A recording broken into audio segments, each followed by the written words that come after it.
Hi, third grade. I'm back. Hope things are going really well from you. I miss each and every one of you. You're very important to me. I hope you know that.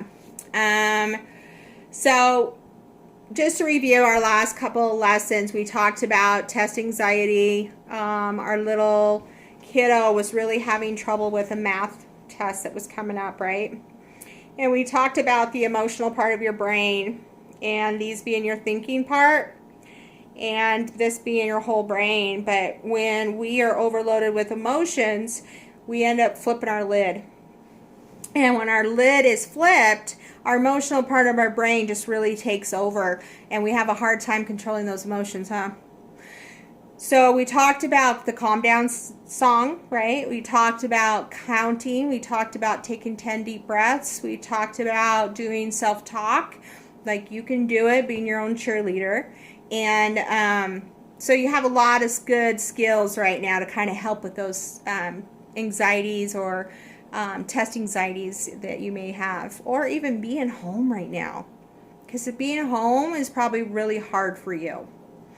I know a lot of kids I've heard from just really love being at school and just really miss it, and so I totally understand. So those emotional part of their little brains are just kind of struggling right now, and I get it. So maybe some of the stuff that I teach you the next couple of weeks can really help with that. And you can always email me, you know that, anytime. I'll be calling and checking on you anyway, so either way, we'll connect. All right? So we're going to move forward. We're moving into handling accusations. Accusations is a big word, right? And accusations would be something that I would accuse you of doing. And you guys should be pretty familiar with that, because sometimes you deal with that at school, don't you? Somebody accuses you of doing something that maybe you did or did not do, right? And sometimes it's hard. So we're going to talk about Travis, okay? And we're going to talk about Travis, and we're going to talk about Lupe, okay? And let me see if I can get him out here. Let's get the picture, okay? And so Travis and Lupe here. Lupe thought she saw Travis looking at her math assignment. She's accusing him of copying her work. Okay? I want you to look at Travis. How do you think he's feeling? Go ahead. Do you need a closer picture here? How do you think Travis is feeling right now?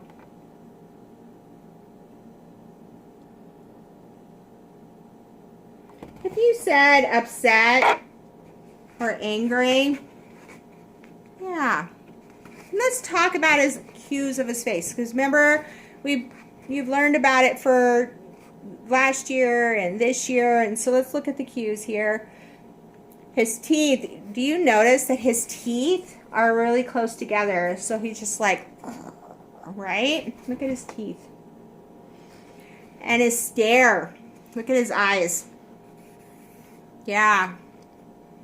What about his pencil holding? So you can kind of tell by the cues of the way he's looking at her that he's not very happy, huh? Okay? He is not very happy at all, right? But instead of yelling at her, is which he wants to do, he uses self-talk to stop and name his feeling. He says, "Stop! I'm feeling upset and angry." He begins to feel more in control, but his body is still uncomfortable. He needs to calm down. He decides to use belly breathing. Belly breathing can help you calm down so you can think and get back in control. Belly breathing is pretty cool, huh? Some of you may or may not know it. Whoever comes and talks to me, we talk about breathing. But let's go ahead. I have a video for belly breathing. Should we watch it? Yeah. Let's go ahead and watch it.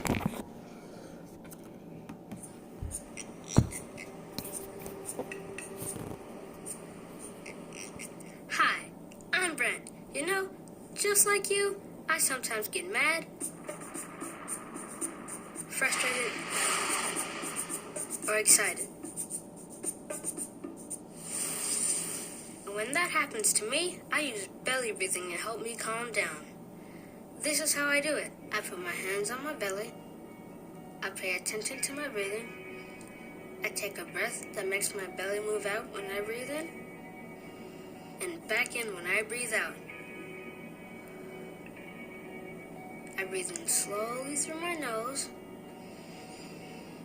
and out through my mouth. It's like smelling some delicious hot soup and then blowing on it to cool it down. My breathing is so quiet that I can hardly hear it. What do you think? Want to test it out? Try it with me. Put your hands on your belly. Take a breath that makes your belly move out when you breathe in through your nose, and back in when you breathe out through your mouth. Breathe in slowly through your nose and out through your mouth.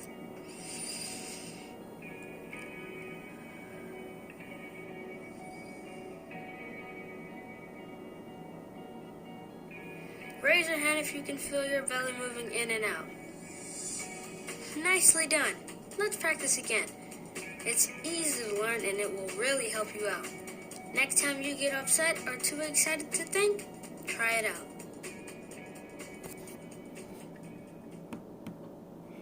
Okay. Good job. Really proud of you for practicing with me on that. Belly breathing is really important, huh? And so just by putting your hands on your tummy,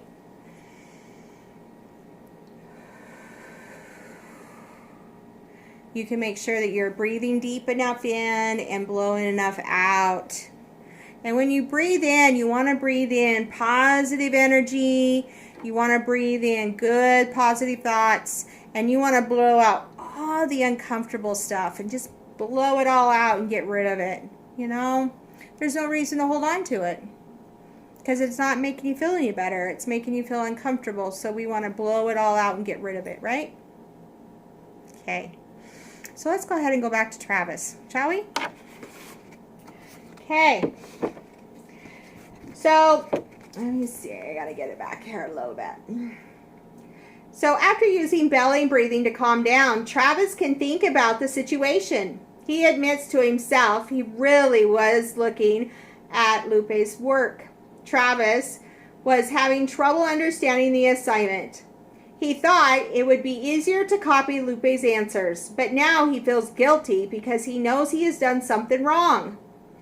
How can Travis take responsibility for what he's done? What I would like you to do is I would like you to have some think time on this, and I would actually like you to discuss this with a family member or a sibling, or even doing FaceTime with maybe a classmate, or even sending me an email. But I want you to think how Travis can take responsibility for what he's done.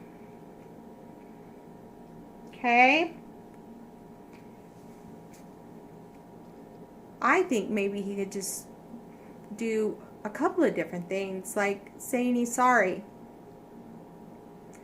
removing himself from her so he's not so tempted to copy her assignment. Okay, there's a lot of other things that you could probably do, but I want you to take the time to talk it over with people in your home. Okay?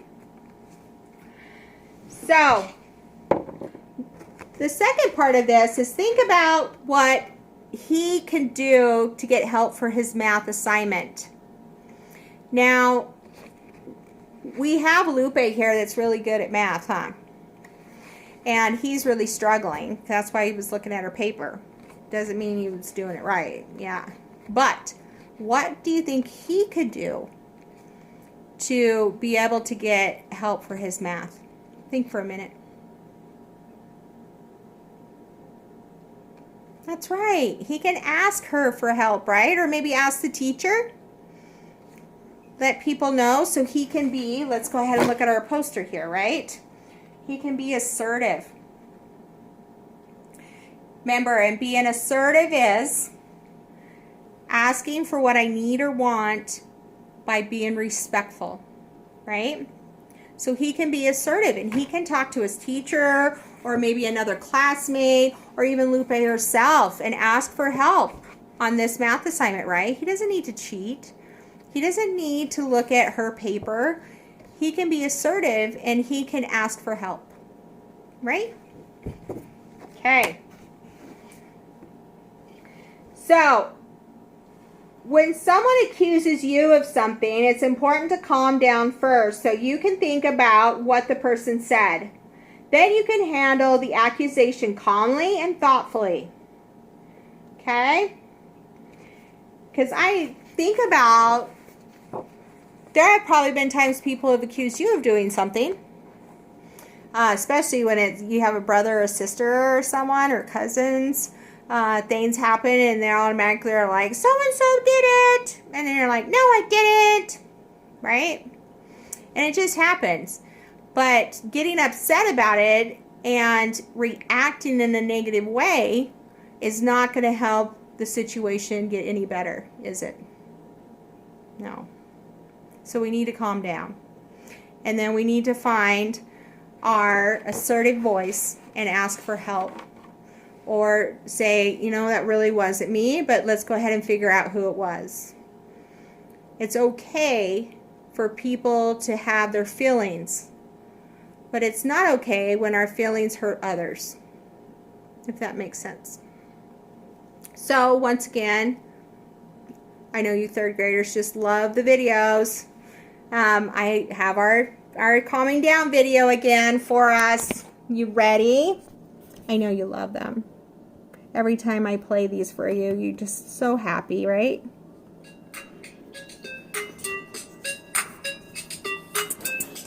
First though, I need some robot poses. You guys give me a robot pose? How about you? Good. Ready for some music?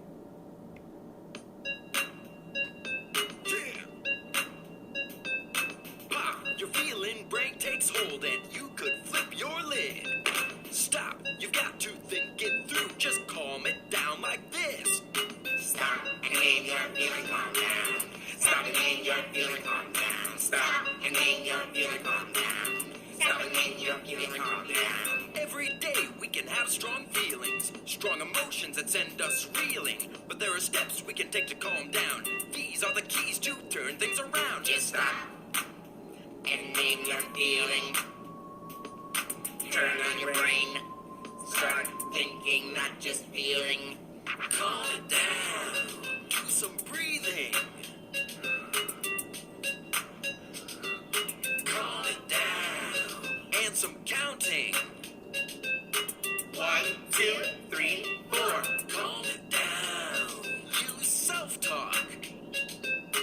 I can do it. I can do it. And keep thinking. Stop. Name what you're feeling now and take some belly breaths. Say good things to yourself. Count and calm the feeling down. Stop and name your feeling calm down. Stop and name your feeling calm down. Stop and name your feeling calm down. Stop and name your feeling calm down. Say someone bumps you and you drop your stuff. You can't think clearly, you're feeling rough. Just say stop, name what you're feeling. Take back your power and throw it, hit the ceiling. Stop, name what you're feeling now and take some belly breaths. Say good things to yourself. Count and calm the feeling down. Stop and name your feeling calm down. Stop and name your feeling calm down. Stop and name your feeling calm down. Stop and name your feeling calm down.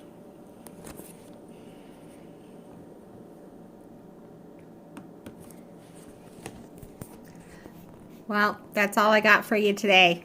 I hope you enjoyed it, and I will see you again. Bye.